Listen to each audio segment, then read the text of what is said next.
Good evening and welcome to the Holy Spirit's Blog Talk Radio Show. I'm your host, Minister G.O. Hart, and I thank you all for tuning in. Tonight's show, we're going to be discussing mental illness. It has come up in the recent months and actually the past year of several entertainers and athletes of various kinds, and even just everyday people who have been diagnosed with mental illness. But not only mental illness, but these are people of color. And as we know, or we not know, many times in the African American community, when you talk about mental illness, it is a taboo. And we will discuss that a little bit further along in the broadcast. And then finally, we will talk about later on, we're going to give you 5 things that you can do to avoid mental illness. And these are basic steps that one can do to really help at least have this symptom, or this disease rather, in some form of control. Such a serious issue. And I'm just so thankful, and I'm just so glad that now people of color, that is, are more honest about mental illness and are willing to seek help and proper help dealing with this subject. I've done many shows in the past.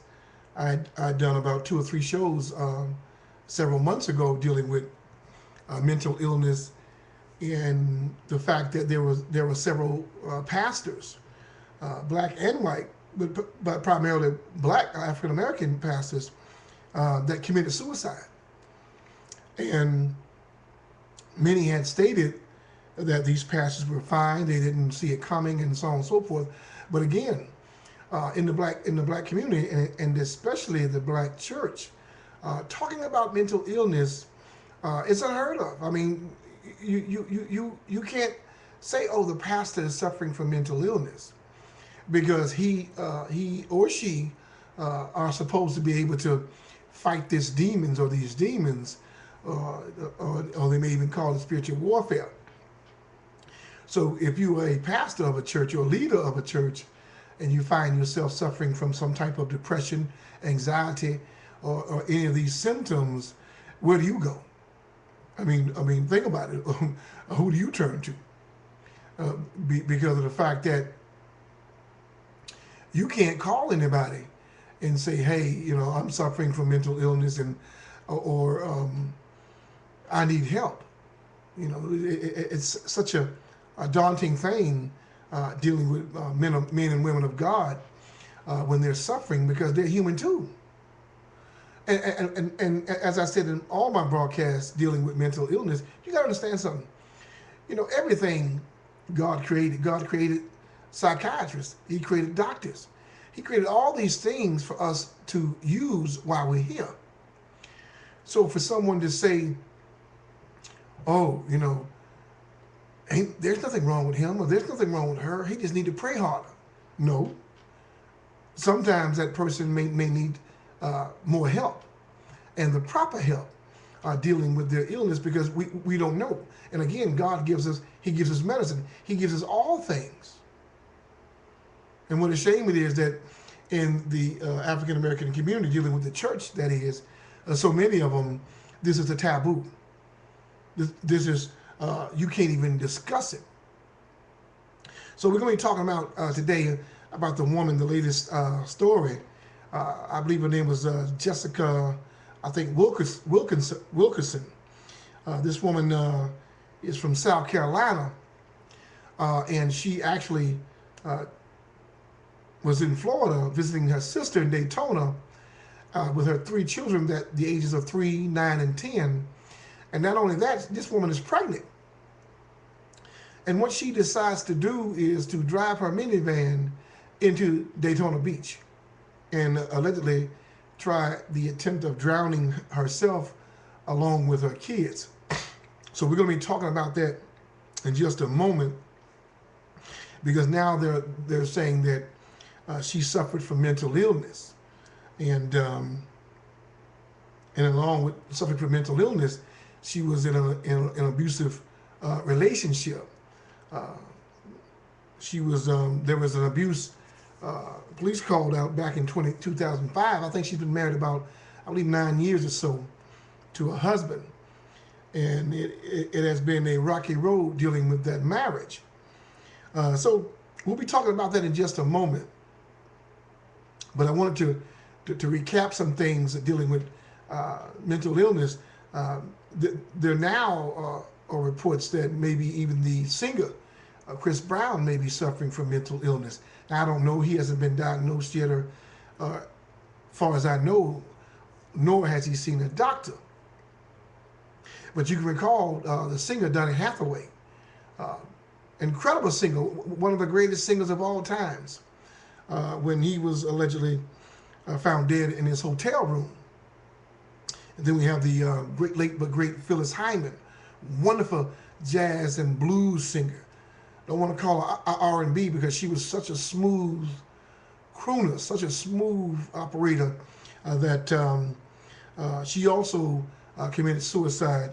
And these people all died under 40 years old, on top of the world, selling millions of records, sellout concerts, and they both died. And they were never truly diagnosed as depression, because again, in our community, that's not unheard of. And you had Javon Belcher. I think he was a defensive player for the Kansas City Chiefs a couple of years ago. He shot his girlfriend, who just had a baby, and then shot himself. But you know, shortly after she had her baby, but during the entire relationship, the relationship was just going south because of his anxiety and his worry dealing with that relationship.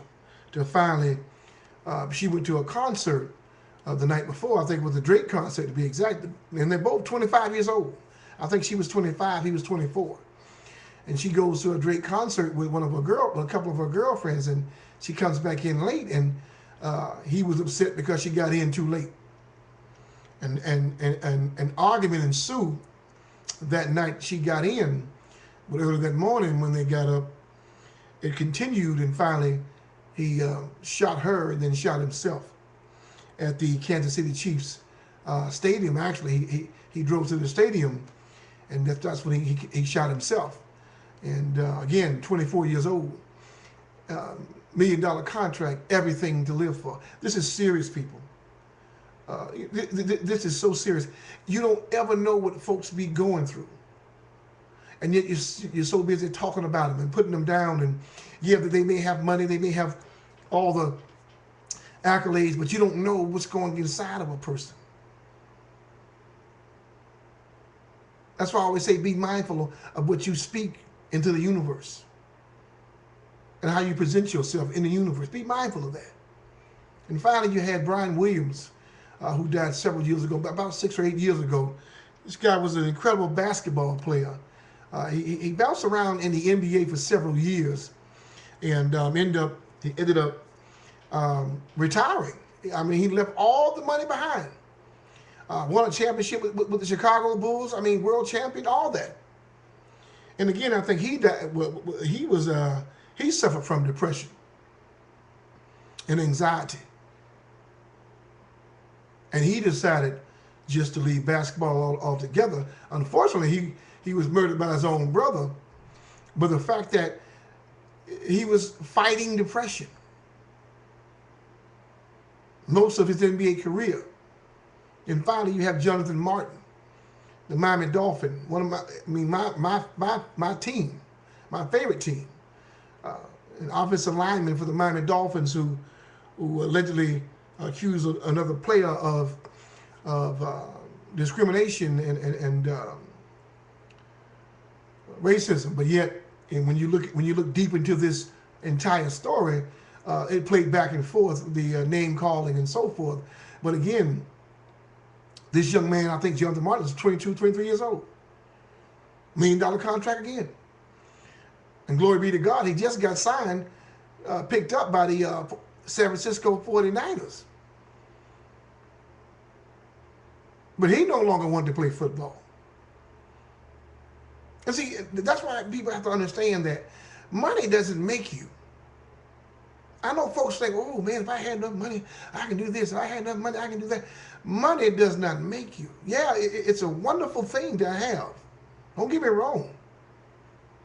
It's an awesome thing to have. My grandmother used to always tell me, if you don't have your right mind, baby, you ain't got nothing. You can have all the money in the world. This is what she would tell me over and over. You can have all the money in the world, but if you don't have your health and your right mind, you don't have anything. So that's why I wanted to bring this show to you tonight, dealing with depression. And again, we're going to start with this situation that happened back in March 4th when a pregnant woman down in Daytona Beach, she was from South Carolina. She allegedly tried to kill her children. And what's so amazing is, this is a 32-year-old woman. Her name is Ebony Wilkinson. And again, as I said, she had 3 kids and also pregnant with the 4th. And as she was driving down this coast, you got these kids in the back seat screaming, "She trying to kill us." You know, their own mother. The Sheriff Ben Johnson of Volusia County down in Daytona said that Mrs. Wilkinson was intentionally trying to kill her children due to the doors locked and the windows rolled up. And all the while, one of the child began wrestling with her mother to stop the incident from happening. And she told her kids to close their eyes because she was going to take them to a better place. But one of the children was able to roll down the window yelling for help. And the minivan began to surge into the waters. Yet that got the attention of bystanders, and they rushed towards the submerged minivan. That by then, Ebony Wilkinson jumped out of the van and she runs away. When there were people running to the van to rescue her and her kids, she decided to jump out of the van.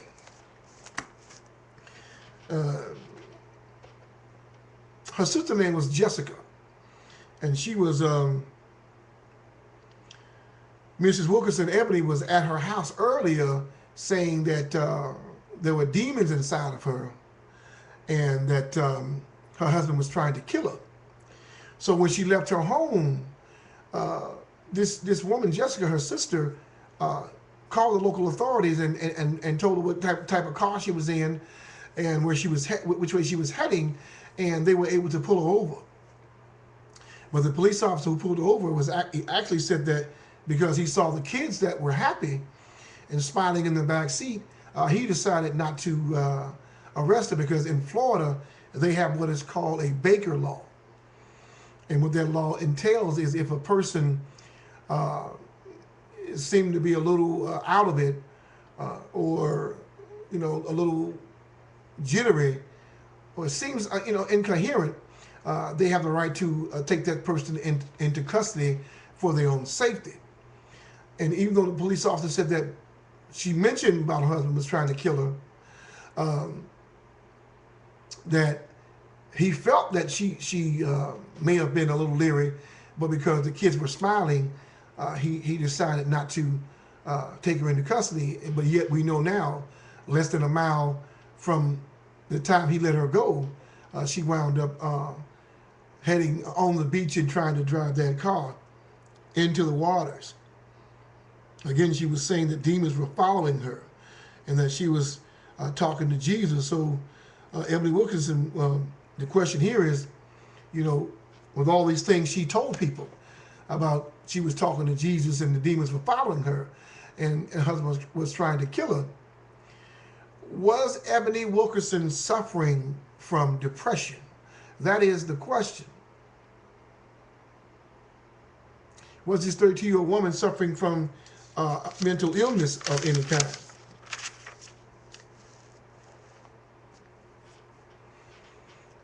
She had never actually.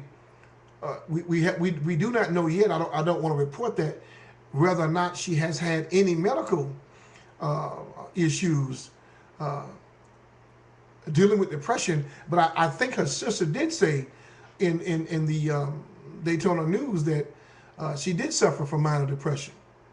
But she also added that she was in an abusive relationship for well over 9 years.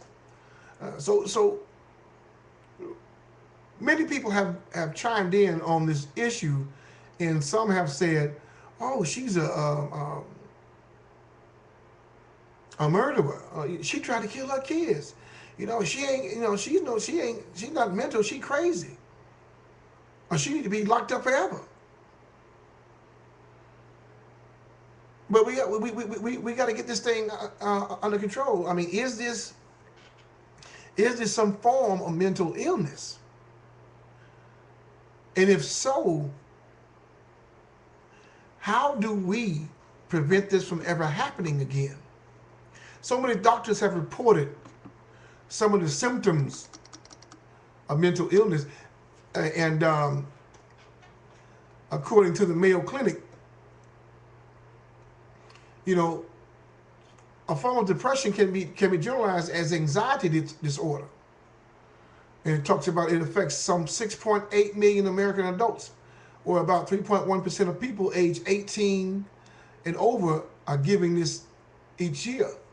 Though different from panic disorder or obsessive compulsive disorder and other types of anxiety, general anxiety disorder does share similar symptoms, including constant worrying or obsession about small or large concerns, restlessness and feeling keyed up or on edge, fatigued, difficulty concentrating on your mind, going blank, irritability, muscle tension and muscle ache, trembling, feeling twitchy, or being easily startled, trouble sleeping, sweating, nausea, or diarrhea and shortness of breath or rapid heartbeat. This is by the Mayo Clinic. And mental health has a stigma that is tied into weakness and absolutely the antithesis of what athletes want to portray. This is from Dr. Thelma Dye Holmes, Executive Director of the Northside Center for Child Development. She told this to the New York Times a year ago. And then when you talk about African Americans, many African Americans have a lot of negative feelings about or not even aware of mental health services. They may not be aware of symptoms of many mental disorders, or they may believe that to be mentally ill is a sign of weakness or a sign of character fault. This is from Dr. William Lawson, professor and a chairman of psychiatry at Howard University College of Medicine, in discussion with the NPR. And then you look at the overlap between the groups, including the suicides of I didn't mention Julian Sayal, but we talked about Javon Belcher. Also, these two committed suicide, and Sayal committed suicide last year. And he talking about just knowing what I know about anxiety and mental health, there's a side of my mind that can look away from the fact that I do think about it every day. I wake up and think, am I cut for this? And this is from a basketball player who was diagnosed, who played for the Houston Rockets a year ago. I think his name was White. What was his name? This gentleman, Royce White. He was diagnosed of having anxiety disorder, dealing with his mental illness. And he is a player. Again, he's no longer on the team because he's been being treated for mental illness. But again, people, this is so serious. Again, and the African American community, this is a form of weakness. It's unheard of. You say you are suffering from not mental illness or any sort. But as you can see, there are so many forms of it that people don't even know what they're suffering from because they've never been diagnosed. I've always said, I know in so many churches they have deacons that you can talk to throughout the week, but yet these deacons don't have degrees or expertise in the field of mental or psychiatry. So they only can give you scriptures, and ain't nothing wrong with scriptures, don't get me wrong. But what I'm saying is, God, there's a time that you have to seek further and deeper consultation dealing with your mind. Your mind, your mind, your mind. That's the first thing the devil go for, is your mind. And God has given us so many avenues to take, not just scripture, but he's given us doctors, physicians, all these people to be able to provide the adequate amount of help you may need dealing with your issue. So my hope for anyone who's suffering from any form of mental illness is to really seek proper help to overcome this disease, because I can tell you people, on many occasions, it is fatal. Fatal. So serious. And according to the Anxiety and Depression Association of America, anxiety disorders are treatable, and the vast majority of people who suffer from them can be helped with what? Professional care. And treatments include medications such as antidepressants and sedatives for short-term relief, psychotherapy, which aims to tackle underlying life stresses and prompt behavior changes that may offer relief. Here's the number to the National Suicide Prevention Lifeline. If you know anyone who's contemplating committing suicide, you might want to give them this number. It's 1-800-273-8255. And again, that's for the National Suicide Prevention Lifeline. I want to give you, there's some awesome things that you can do spiritually that can really help you deal with the thoughts of worry, anxiety. Because again, scripture is wonderful. And it's something that we certainly can go to and use. But remember, there has to be action behind the scripture. People just, it's not enough just to read it and then think the disorder going to go away. No. It's constantly on your mind. So I'm going to give you 5 ways to prevent depression on a natural level. Because believe it or not, best antidepressant on earth don't come from a pill bottle. From getting more sleep to taking up a hobby makes sense. Simple changes in your life can help boost your mood and prevent depression. It's so crucial, people. But that's why I always tell people to get busy, get involved. Don't just sit around moping. And one thing that can help you eliminate depression is get enough sleep. There's nothing like tossing and turning all night to put you in a bad mood, but sleep disturbances may go further than that. According to researchers, disturbances in your circadian rhythms have been linked to depression, and resynchronizing circadian rhythm using melatonin supplements or light therapy may actually have antidepressant effect. I always tell people to meditate. Take some time to just don't do nothing. Just clear your mind out of everything in your body. What an awesome thing that is. And I'm giving you this for free. This isn't part of the top 5, but my spirit is just leading me to say this. One of the things that can help you dealing with depression, get yourself up 30 minutes earlier. I understand we got to be working at 6 or whatever. You're already getting up early, but try to go to bed 30 minutes early to get up 30 minutes early. Down 30 minutes earlier, get up 30 minutes earlier. You'll get up, and you find you a quiet place. You can even light you some candles. I love that. I love that running water sound as well. And you sit there and you meditate. And if you begin to hear negativity, then begin to do gratitude. Just, I'm grateful for this home. I'm grateful for this floor. I mean, you continue to be thankful and grateful for everything. And then peace be still. And continue to meditate. What a powerful thing that is. And then begin to pray, thanking God for his glory, for the sun, for waking you up this morning. Man, I'm telling you, your day will be so awesome, so at peace and restfulness. And your spirit will flow like a river of running water, continuously flowing, because you've given yourself time with God and also with the universe. I love waking up in the morning sometimes, just hearing the birds chirp, 5:30, 6 o'clock in the morning. What a wonderful sound that is. You don't need all music. That's fine. I use all music as well, but sometimes when you just hear nature for itself, what an awesome thing that is.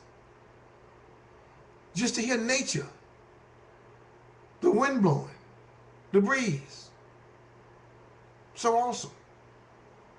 But dealing with getting enough sleep, whether you're dealing with major depression or just looking to boost your mood, improving your sleep hygiene is an important first step. Go to bed at the same time each day. Turn off the screen a bit earlier than normal and look into light therapy if your work schedule means you don't get much sunlight. Exercise. This is crucial, people. You probably heard this before, but listen up. Exercise is an incredible value not only for general health, but for its mood-boosting effects too. You don't need to run a marathon to reap the benefits of exercising. In a recent study, researchers have had depressed patients pedal a stationary bike, measuring their subjective symptoms and cortisols, and stress hormones levels before and afterwards. They found that just 15 minutes of exercise, both the patient's symptoms of depressions and cortisol levels were significantly reduced. This is so crucial. Exercising is powerful. 30 minutes a day. Here 15 minutes. Some type of cardio. Jumping jacks. Whatever. Jump, anything. But get your exercise in. And your regular blood sugar. Regulate your blood sugar. Here, have you ever eaten a sugary snack, only find yourself starving or miserable an hour later? What goes up must come down, people. And a blood sugar spike followed by a crash is one-way ticket to a lousy mood. But again, there's a new study says that sugar may have a bigger role to play in depression than originally thought. Researchers analyzed data from 6 countries and found a highly significant correlation between sugar consumption and depression rate. Whether you're battling depression or just trying to avoid the afternoon crash, balancing your blood sugar is key. Make sure to eat regular meals and snacks, including a good source of protein at every chance you get. And what's so powerful?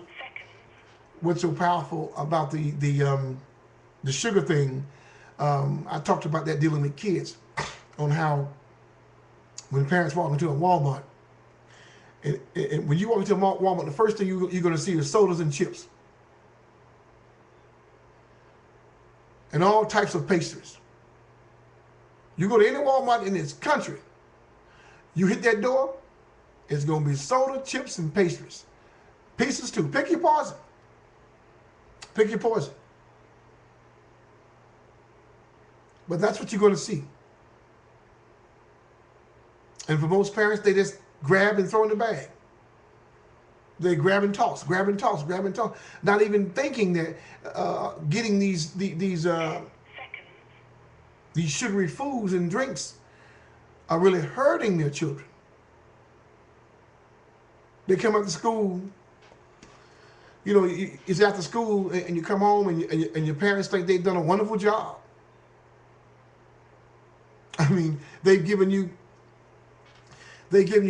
know, all the snacks and all that for, you know, especially when school starts, parents load up on snacks, and then you come home, the kid then got home, then munched out on snacks, but they sleep, only to wake up around, I don't know, 8:30 and be up all night long, because those snacks gave them a high, which instead of doing their homework, they wanted to be active, only to bring them back down, and now they're sleepy. Then no homework gets done. They can't even function. And the same thing goes for adults. When we begin in these offices and so forth, buying all these snacks, and a lot of people have their candy jars, which you always see on the counter, and yet, you know, almonds and walnuts are great protein for energy. Berries, dried fruits are an awesome type of snack that can give you a boost of energy. And I'm not talking about them little drinks people be buying, which I don't understand when they be buying those with a 5-hour energy drinks and those monster drinks and so forth. But just natural foods, man, that will give you a boost of energy. You know, just eating nuts.